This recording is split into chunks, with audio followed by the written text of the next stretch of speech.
Reflections. Your daily dose of strength and motivation. Reflections.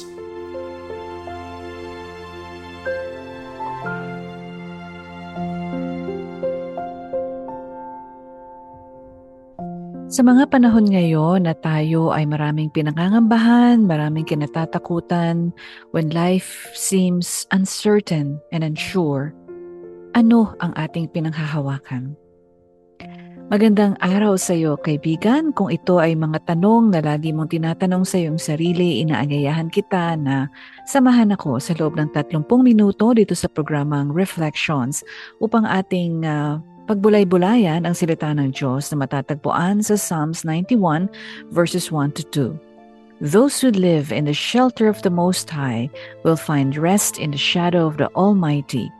This I declare about the Lord. He alone is my refuge, my place of safety. He is my God, and I trust Him. Psalms 91 verses 1 to 2.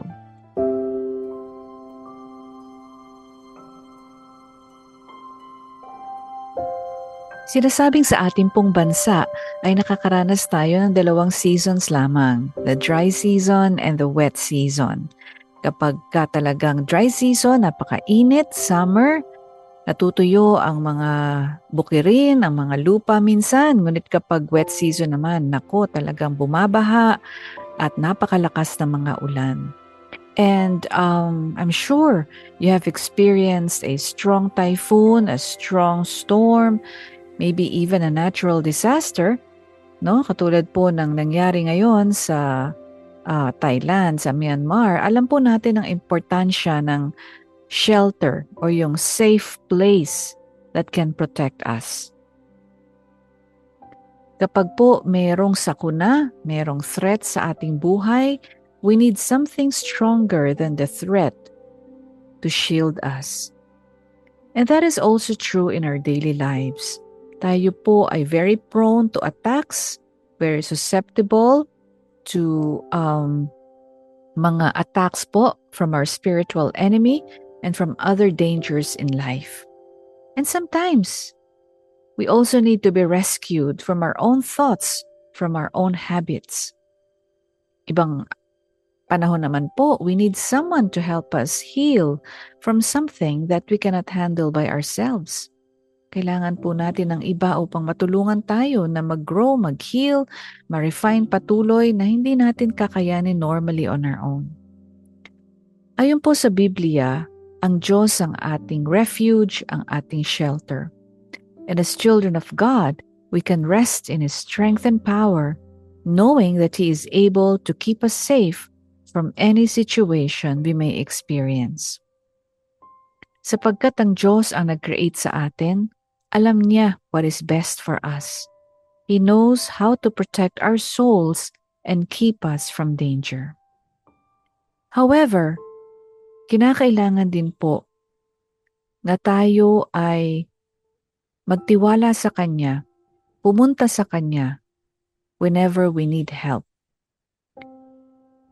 We cannot rest in His presence if we do not spend time in His presence.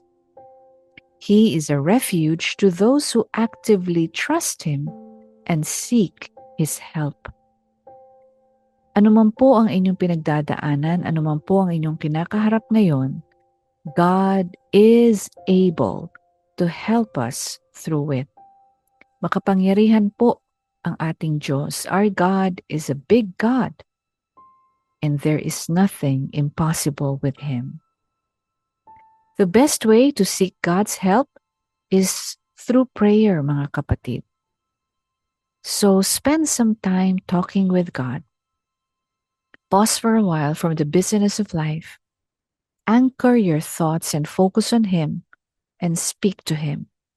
Tell Him exactly how you feel. Ask Him for the things that you need. And as you thank Him for all that He has done, as you seek His presence and trust in Him, He will protect you and keep you safe.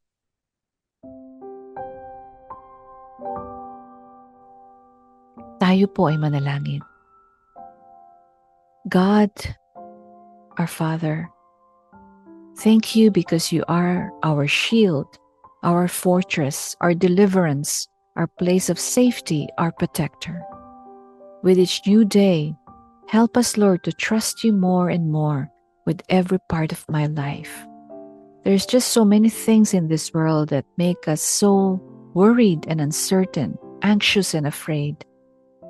Help us, Lord, to release everything to you, our plans, our desires, our fears and worries.